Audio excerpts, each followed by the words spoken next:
Guys, I'm Aussie Villain, and welcome back to our All-Canadian Blue Jays, or the Saturdays as they are now called with the new time slot. And today we have the final game of the regular season, and it is all to play for. We are 62 and 99. I do not want to lose 100 games again, and we need to win today to make sure that happens. Now, we have not been great second half of the season, if I'm completely honest.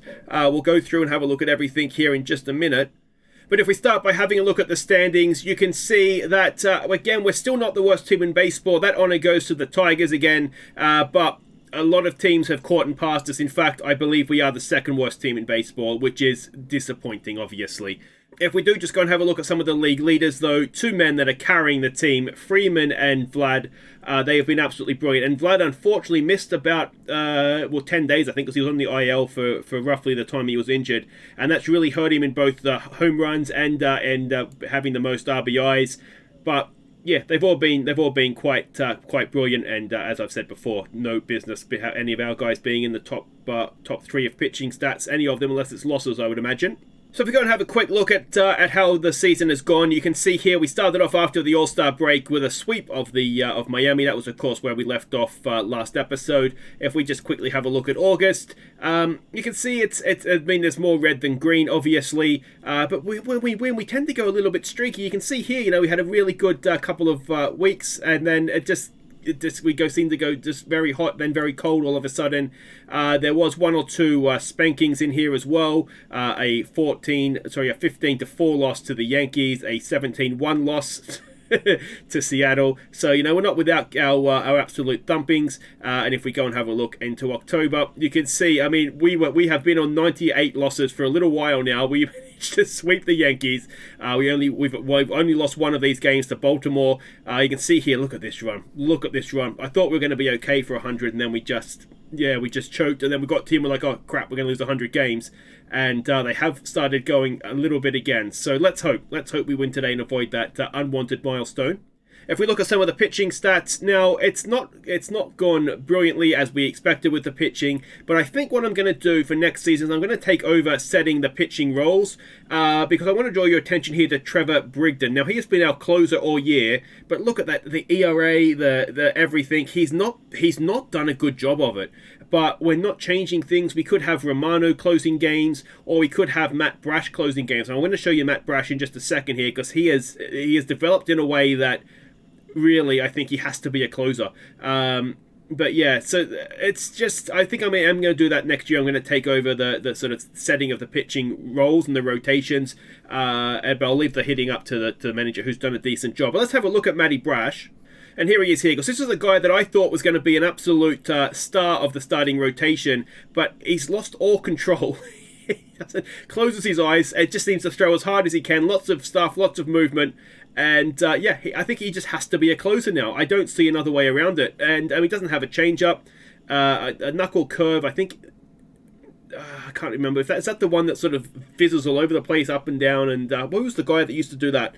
Played for Toronto and I think for the Mets for a bit too. But anyway, yeah, so I'm thinking maybe he could be a decent closer, because he's got really decent to very good velocity as well. So yeah, I think I want him to be our closer from now on, and not Brigden. But anyway, I just thought I'd show you Matty Brash, who has developed in a very strange way for someone who was at some point looking as though he's going to be a very good starter.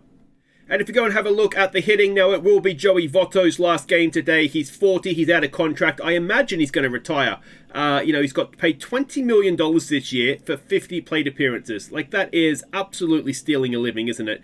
I'm tempted to sort of override the manager and let him start the last game of the season, but I do really want to avoid losing 100 games. The Stars, I've already sort of pointed them out. Julian is in a bit of a hot streak. We've got one new name here, which is Denzel Clark, which I'll show you in a second. Josh Naylor has been very good this year. The disappointment, though, has been Tyler O'Neill. He was such a big part of what we did last year with the bat, and this year, he still hit 18 home runs, but only 46 RBIs, a batting average, an on-base percentage of under 300, batting average just a smidge over 200. He's really, really been disappointing. But let's have a look at this new guy, Denzel Clark. Now, this is the guy we picked up in a trade with Oakland, and he's not the greatest bat going around by any means, but defensively an absolute gem. He's only 24, and that's not afraid to speak his mind, which can be a little bit of a problem, But yeah, if he's defensively as good as that, if he can bat a little bit better maybe than he already is, just improve some of these numbers a little bit. If he can get contact up to say 45, 50, then there's a very, very useful player there. Good base runner as well. But well, we'll have to wait and see how he develops, won't we? And speaking of development, if we just have a quick look at how players are developing now, unfortunately, Calvin Ziegler has had some injury problems, so he's not really developing as we would have liked him to. McCabe has done quite well. In fact, I think with the expanded roster, yeah, we have caught him up into the majors, so we may see him today. Calabrese has had one of those seasons where he seems to be injured off and on the whole season, but he continues to improve as a center fielder, which is good news. Josh Naylor, we know what he can do. Shoemaker, I believe, is Canadian, yeah, so he's on the improve. And is this guy Canadian as well? He is. So he's one guy, with a potential rating of 2.5 that could become a major league quality player for us. So yeah, that is that. And if we want to have a quick look at the farm system. Believe it or not, we're actually doing a lot better than we did last season. So we're only 10 games behind. No, 47 games behind in 10th in AAA. 45 games behind in AA. Look at these win percentages. We go down to Dunedin, though, and that's where we start to compete a little bit better. I suspect what will happen, I think this one of these teams, actually it's probably this team that's a long way behind, is all Canadians, and the other one is it has some foreign players in there. But yeah, we will get a little bit more competitive as the young players do actually develop. But yeah, it's a bit of a shambles, the farm system right now. Anyway, let's have a look at these lineups as we look to avoid 100 and host the Baltimore Orioles.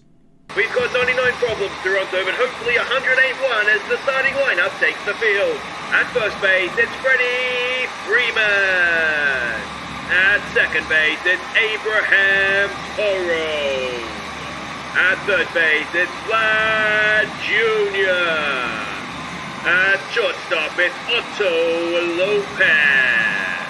In left field, it's disappointment Tyler O'Neill. A big Toronto welcome to center fielder Denzel Clark.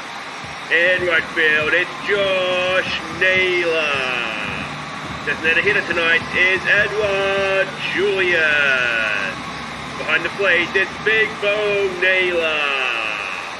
And tonight's starting pitcher is Nick Pivetta. Alright, and here we go. So Otto Lopez leads us off at shortstop. Josh Naylor in right field bats second. Freeman, the first baseman, bats third. Vlad is the cleanup man at third. Julian is the designated hitter. He bats 5. O'Neill in left field bats 6. Toro, the second baseman, bats 7. He's actually had a decent year as well. Bo Naylor, the catcher, is 8. Denzel Clark in center field bats 9. It's Nick Pivetta that starts today. We started the season, didn't we, against the Orioles with Pivetta on the mound. Let's hope it goes a little bit better for us than it did last time against them. You can see there an ERA of 10-12 for him in that game. He has a 14 losses, 6 wins record, an ERA just over 5, a whip of 166. We're up against DL Hall. He has a winning record, a 9-5 record, but an ERA of 583. So that suggests that they're a good hitting team, doesn't it? And maybe not the best at pitching. So in that sense, maybe we match up very well against them. Let's see how we go closing day here. Sorry. Please don't let us lose. So welcome back to Rogers. It is Mullins to lead them off, batting .279. It's going to be a full count when we get there. And yeah, I just feel like obviously we are limited with the sort of the pitches that we have, but I just feel like the roles that we're using them in. I've watched Brigden just blow save after save after save, and we do start with a strikeout, so very nicely done. As Beavers will come in now, batting .242. So I just think maybe taking over the actual pitching roles themselves will maybe be helpful. And of course, with a pitching role as well, I don't need to check it every day, because your pitching role, in theory, is your pitching role. Hopefully for the season. Doesn't always play out like that, of course. As we go and have a bat with Lopez leading us off, batting .248. He's missed a few games with injuries this season. We really do need him to be fit as he lines it straight into the second baseman's glove. Just because we don't have anybody else to play shortstop for us. Josh Naylor comes in. Now, a couple of milestones that he's brought up this season. 600 career hits and 300 career RBIs, neither of which we'll be adding to right there. And it brings up Freddie Freeman batting at 7. That'd be good, wouldn't it? 322. Now, Freeman has recently notched up his 200th RBI for the Jays, which, considering he didn't join us till last season, is not too bad, averaging over 100 a season. Yeah, but there we go. That ends the first, and it will be Pivetta to face Santander, who's batting 262. It's an 0-2 pitch, and it is a strikeout. Rowdy Tellez coming back to Rogers. It's a 2-2 pitch on him. And it's a ground ball to Lopez over to first, and that is 2 away. So far, so good for Pivetta. It's going to be Frazier to the plate, batting 244. First pitch swing, ground ball. Freeman has it, and that'll do it for that. Freeman and Vlad, they've got to be contenders, I would say, for MVP. Vlad, 38 home runs, 118 RBIs, batting 282. It's been a really good season for him as he whacks that, almost kills the pitcher straight back up the middle. And it is the first hit of the game. A leadoff single for Vlad, and in now will come Julian. And he is batting 239 this season. It's a 1-1 pitch. Julian up the middle. Is that going to drop in? It is. And Vlad will try for third. Belly flop. He gets there.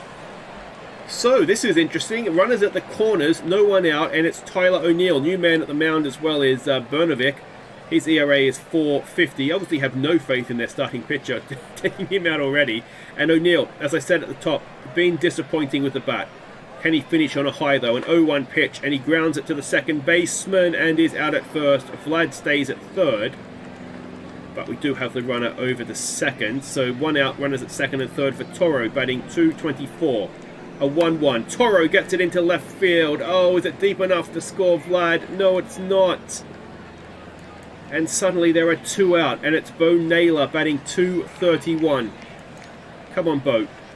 Oh, it gets away. Oh, everybody goes back. It's not far enough away. It's a full count. 2 out, 2 on. Bo strikes out. Oh, we don't score. What a wasted opportunity that is. Bo had recently brought up his 100th RBI as well. And, he had a golden opportunity to add to it there. Seth Brown will lead them off. First pitch. Deep left field. 1-0 it is going to be to the Orioles. What a disappointing thing to have happened. His 30th home run of the season, 394 feet. And straight after, we surely should have taken the lead. The Orioles have popped one over the fence. Pivetta will face Mateo now, who's batting 167 this season. It's a full count. And a ground ball there. Toro has it over to first. What a play that is. And that is 1 away. It is McCann, the catcher for them, batting 270 this season. A 1-1 pitch. And McCann pops it into the outfield. We have... Oh, it's a little bit more than popped into the outfield. It's popped into the fans. And a second home run as Pivetta is fading fast. It's 415 feet. It didn't look that good off the bat, did it? And Mullins comes back up 0 for 1 now to face Pivetta. And he sends it into centre field. Clark is there. That is 2 away. And Beavers now 0 for 1. A 1-2 pitch. And Pivetta strikes him out, ends the inning, but not before he gets or gives up 2 souvenirs. Denzel Clark to lead us off. He is batting 180 since coming in. He's only recently come in as he strikes out on what looked like it may have been ball 4. And Otto Lopez comes back up. 0 for 1 today, of course. And Lopez into right field where he will be caught. 2 away. Up now will come Josh Naylor. 0 for 1. A 2-0 pitch, and Josh Naylor into left field where he will be caught, and that'll do it for the third. We are still 2-0 down. And they've only had the 2 hits too. It's always so frustrating. Henderson 0 for 1. He lines it straight to Freeman at first for 1 away. In will come Santander, who's 0 for 1. A 2-2 pitch, and a strikeout for Pivetta. Alright, that is 2 away for Rowdy Tellez. A 1-0 pitch. And that should be out. Otto Lopez over to first, and a nice quick top of the 4th. Let's see if we can get some of these runs back. It's Freeman to lead us off. 0 for 1 today. It's a 1-2 pitch. Freddie Freeman into right field where he will be caught for 1 away. Up comes Vlad. 1 for 1, of course. Singled up the middle first time around. A 1-1 pitch. And Vlad grounds it to the second baseman, 2 away. So it'll bring up Edward Julian, who is 1 for 1. It's a full count. Can he get himself on base with 2 out? He can. So tying run comes to the plate. It's the disappointing Tyler O'Neill. I say once again, Tyler, you can redeem most of your season here if you don't do that. So as things stand, going into the 5th, we are looking at our 100th defeat, which will be so disappointing. I mean, it's still progress from last year, where we lost 102, but I was hoping to do so much better than that this season. I was really hoping, we would get at least stay above 400. I was really confident we would do that. I can't remember if I mentioned this already, but I think one thing that did hurt us was with the expanded roster. I was obviously trying out players, and we went on that horrible week or so where we lost every game, as that is sent into the outfield, and this time Rogers can contain it, but it is going to be a 2-out triple. And needless to say, we ideally do not want a 3rd run to come across the plate here. It's McCann to face Pivetta. He hit a home run last time up. First pitch swing down the first base line. Freeman has it over to the base. He goes, ends the inning, and there will be no 3rd run for the Orioles this inning. In comes Toro to lead us off. He is 0 for 1 today. So yeah, I mean, I think if I hadn't expanded the roster out, as Toro sent that into the fence on the bounce, and that will be at least a double for Abram. He slides into second for a leadoff double. All right, can the bottom of the order get something going for us here? Bo Naylor will come up now. He is 0 for 1. A 1-2 pitch. He gets hit. So 2 on. No one out. And we've had to take Bo out of the game, which means Yerzy will come in. Clark will be at the plate. He is 0 for 1. A 2-2 pitch. 2 on, no one out. Clark hits it in the left field corner. And that should score at least 1 run. And are we going to turn and go for home again? No, but an RBI double for Denzel Clark makes it 2-1. No one out. Runners at second and third. Otto Lopez to the plate. He is 0 for 2 today. It's an 0-1 pitch. Come on, Otto. Lopez gets it into center field. It drops in. Otto Lopez with an RBI single. It is 2-2. No one out. Runners at the corners. Even a double play now is okay. It'll give us the lead. It is Josh Naylor. 0 for 2. He has popped it up into right field. Is it deep enough to score the runner? No. So runners stay where they are, 1 away. We do not want a double play now, but Freddie Freeman is almost the perfect man to have at the plate for us, and he's 0 for 2 today. He's got that into right field. It is going to get caught and out at the plate. Oh no, it's an error! Hey! It's a terrible throw. And it is now 3-2. Runner goes to second as well for Vlad, who is 1 for 2. It's a 2-2 pitch. And Vlad strikes out, but 3 runs in the 5th. And we have... Oh, I'm choking with emotion. We have the lead. Mullins comes in to face Pivetta. He is 0 for 2. A 1-0 pitch. Popped it up into centre field. And Clark is there. 1 away. But yeah, I mean, this is huge. As I've said many times, the 100 game... the thing is, it's one game. Ultimately, it doesn't make a difference. But I think, the optics of it is, not losing 100 games is just so much better, isn't it? It is a nice, quick top of the 6th. And that might do it for Pivetta. Julian will lead us off. He is 1 for 1 today. It's an 0-2 pitch. Julian swings through strike 3 for 1 away. Tyler O'Neill will come in. He's 0 for 2. It's Tyler 0 for... O'Neill is very apt for his name this year. So 2 out, no one on for Toro, who is 1 for 2. Got a double, I think, didn't he, last time up? This time he pulls off strike 3, so to speak. That'll take us to the 7th. That just didn't sound right, did it? Pivetta will come back out to face Santander, who is 0 for 2. And that will be a ground ball back to the pitcher, out at first, 1 away. So, I mean, Pivetta, he has games like this where he is actually, he's given up 2 runs, but it's only 3 hits. He's having a really, really good afternoon or evening. I'm not quite sure what time of day it is. And you just wonder why he can't be a little bit more consistent like this, do it a bit more often. But anyway, we stretch and we have the lead, 3-2. All right, welcome back, and it is Yerzy coming in. He was not really pinch hitting. He came in for the injured Bo. He's batting .235 this year. He is a decent major league bat. But on this occasion, he watches strike 3, and that is 1 away. Clark will come in now, 1 for 2. Got an RBI, of course, last time up. It's a 1-1 pitch, and he has sent that straight up. It'll be caught by the shortstop for 2 away. And in now will come Otto Lopez, who is 1 for 3. Drove in a run, his last visit to the plate. And a 2-2 pitch is sent into deep left-right centre field, and Otto Lopez has extended the lead. A 407-foot home run. It's 4-2, and he doesn't get many home runs, old Otto Lopez. How many is that for the season? We'll check momentarily. It is only his fourth home run of the year, and a very well-timed one as well. In now comes Josh Naylor, who is 0 for 3, a 3-1 pitch. And Josh Naylor grounds it to the first baseman. That'll end the 7th. But we've added to the lead. It's 4-2. We go to the 8th. Pivetta will continue to Brown, who is 1 for 2. He does have a home run to his name today. And that is into centre field. Clark goes back, makes the catch, 1 away. All right, Mateo, who hit a triple. And that'll do it for Pivetta. And that's a really, really good outing. He's gone 7.1 innings, 2 earned runs, 3 hits. He set this up for us, hasn't he? Can Jordan Romano bring it in? It's a 1-1 pitch. The problem we're going to have is probably Brigden coming out to try and close it and giving up 7 runs. But that is 2 away now. McCann, who is 1 for 2 again, he has a home run. It's a full count, and Romano has walked him. He brings a tying run to the plate. It's Cedric Mullins, who is 0 for 3. It's a first pitch swing. And it is into centre field. Clark is there, and Clark makes a nice running, diving catch. And we will go and bat for hopefully the final time.